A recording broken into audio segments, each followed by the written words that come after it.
আদম আলাইহিস সালাম একদিন রাস্তা দিয়ে যাচ্ছিলেন, রাস্তা দিয়ে যাওয়ার সময় দেখে তার বেটা শীষ আলাইহিস সালাম বসে আছে, কিন্তু বসার সাইজ নেই।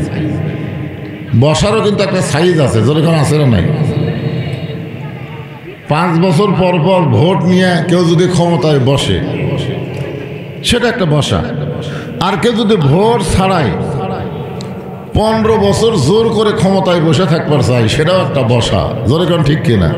আপনার বলেন তো, সাইজ আর বে সাইজ মানে কি? হ্যাঁ, একটা সাইজ নাই? আপনার যেখানে বসে গেছেন বসার কিন্তু একটা সাইজ আছে। তো আদম আলাইহিস সালাম দেখলেন বেটা শীষ আলাইহিস সালাম বসে আছে, কিন্তু বসার সাইজ ভালো না। বাবা হিসাবে জিজ্ঞাসা করলেন, বাবা তুমি এরকম সাইজ হয়ে বসে আছো কেন? শীষ আলাইহিস সালাম বললেন, বাবা আমার মধ্যে একটু গরম গরম ভাব। কি ভাব?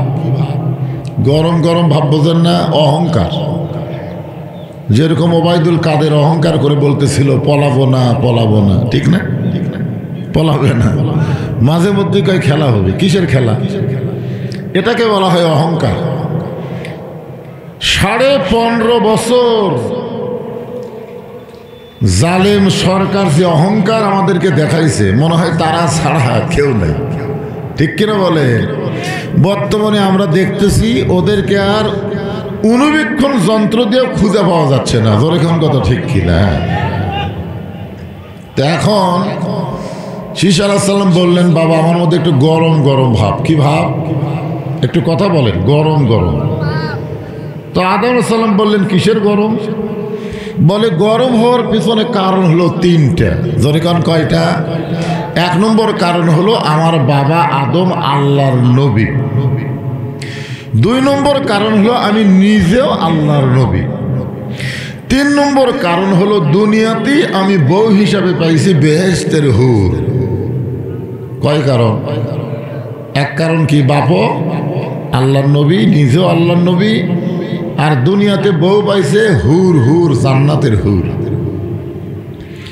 আপনারা বলবেন শীষ আলাইহিস সালাম জান্নাতের হুর কেন বউ হিসাবে পাইছে? পাওয়ার কারণ হলো সেই সময় একটা নিয়ম ছিল, মা হাওয়ার পেট থেকে আল্লাহ জোড়ায় জোড়ায় সন্তান দুনিয়াতে পাঠাইতো, জোড়া জোড়া। প্রথম জোড়া একটা ছেলে একটা মেয়ে, পরের জোড়া একটা ছেলে একটা মেয়ে, পরের জোড়া একটা ছেলে একটা মেয়ে। সেই সময় শরীয়ত ছিল প্রথম জোড়ার সাথে পরের জোড়ার বিয়ে, ছেলে মেয়ের সাথে, মেয়ে ছেলের সাথে। কিন্তু শীষ আলাইহিস সালাম যখন জন্ম নিয়েছে তখন কোনো জোড়া নেই, একা একা জন্ম। শীষ আলাইহিস সালাম যখন যৌবন পেলেন, যৌবন, ছেলেরা যখন যৌবন পায়, মেয়েরা যখন যুবতী হয়, তখন বাপ মায়ের চিন্তা আছে, আছে না নাই? যেরকম আছে না নাই? আল্লাহ রাসূল বলেছেন 3টা কাজ তোমরা দেরি করবা না। 3 কাজ। কয় কাজ? ইচ্ছা করে দেরি করা যাবে না। একটা কাজ হলো কোনো মানুষ মারা যাওয়ার পরে ইচ্ছা করে তাকে দাফন করতে তোমরা দেরি করো না, তাড়াতাড়ি দাফন করে দাও। 2 নম্বর হলো ছেলে মেয়ে যখন বিবাহের বয়স হবে তখন দেরি করবা না, দেরি করলে বিপদ। দেরি করলে কি বিপদ হবে। আর 3 নম্বর, কোনো ঋণগ্রস্ত মানুষ যদি টাকা পয়সা হাতে পায় তাহলে ঋণ পরিশোধ করতে দেরি করা যাবে। এখন শীষ আলাইহিস সালাম যখন যৌবন পেলেন তখন আদম তো চিন্তায় পড়ে গেল, আল্লাহ দুনিয়াতে কোনো মেয়ে নাই, কার সাথে বিয়ে দিব? তখন আল্লাহ বললেন, চিন্তা করা লাগবে না, আমি জান্নাত থেকে একটা হুর দুনিয়াতে প্রেরণ করে দিলাম, ওই হুরের সাথে শীষ আলাইহিস সালামের বিয়ে দিয়ে দেন। সুবহানাল্লাহ বলো। আদম বললেন, বাবা শীষ, নবীর বেটা নবী না হইয়া, বেহেশতের হুরের স্বামী না হইয়া, আখেরি জাহানের পয়গম্বরের উম্মত যদি হতে পারতে তাহলে তোমার জীবন ধন্য হয়ে যেত।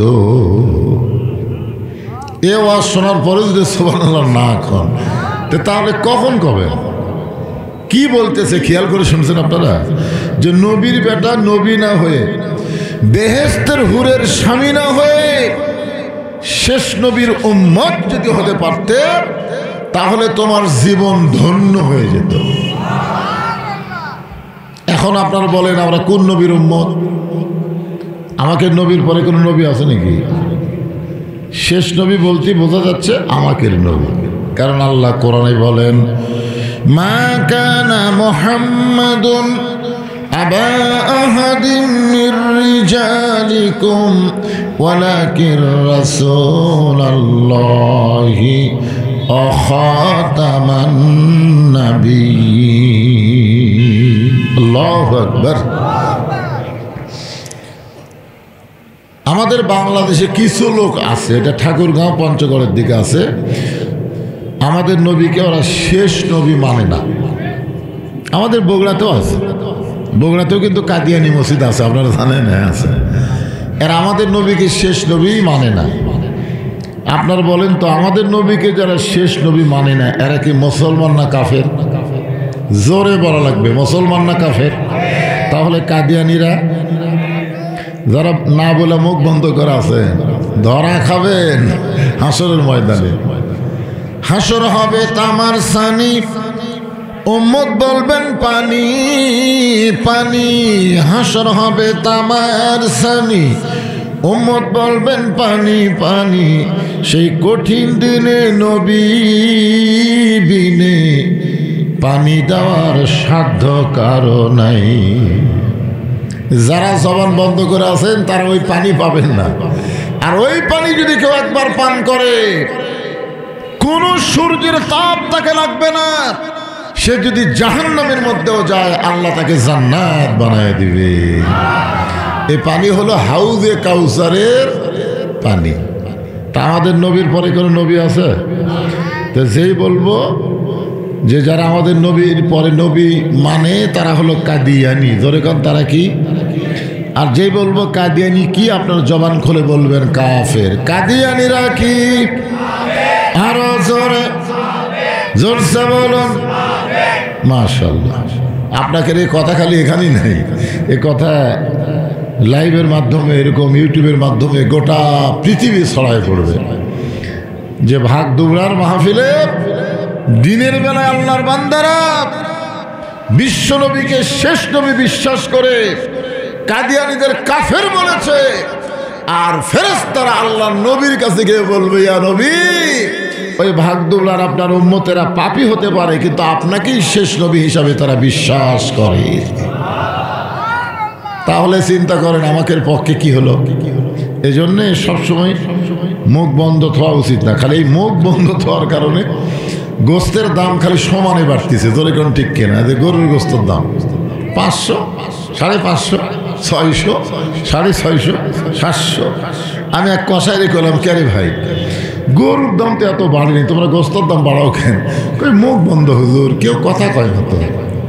কেউ যদি 2 কেজি লিভার চায় দাম বেশি হলো 1.5 কেজিতে, কিন্তু কয় না এত দাম হলো কেন, এ কথা কেউ কয় না। কারণ বাংলাদেশের মানুষ যত মুখ বন্ধ করে থাকবে তত জালেমদের জুলুম বেড়ে যাবে। যেরকম ঠিক কি না? হাসিনার 15.5 বছর আমরা মুখ বন্ধ করেছিলাম, কথা ভয় কইনি যদি পুলিশ ধরে। আজরাইল ধরবি এই চিন্তা কারু নাই, খালি পুলিশ ধরার চিন্তা। আপনারা বলেন যারা প্রকৃত মুমিন হবে তারা কি পুলিশ ধরার চিন্তা করবে না আজরাইল ধরার চিন্তা করবে?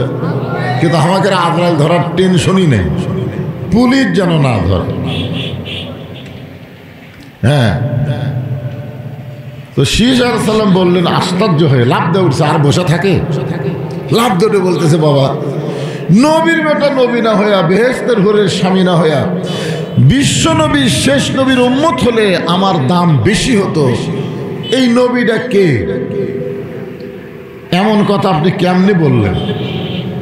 আদম আলাইহিস সালাম বললেন, বেটা শীষ, আমি জীবনে একটা ভুল করছিলাম, ভুল। আদম আলাইহিস সালাম কিন্তু অপরাধ করেনি, কি করছে? ভুল। নবীদের দ্বারা আল্লাহ কোনো অপরাধ করে নেয়নি, তবে নবীরা ভুল করছে। আর ঘোষণা করা হয়েছে ভুলকে ধরা হবে না, ভুলকে আল্লাহ মাফ করে দিবে। জোরে কোন কথা ঠিক কিনা? একটা ভুল করা আর একটা অপরাধ করা। অপরাধ করেছিল মা হাওয়া। অপরাধ কে করছিল? কথা কয় না।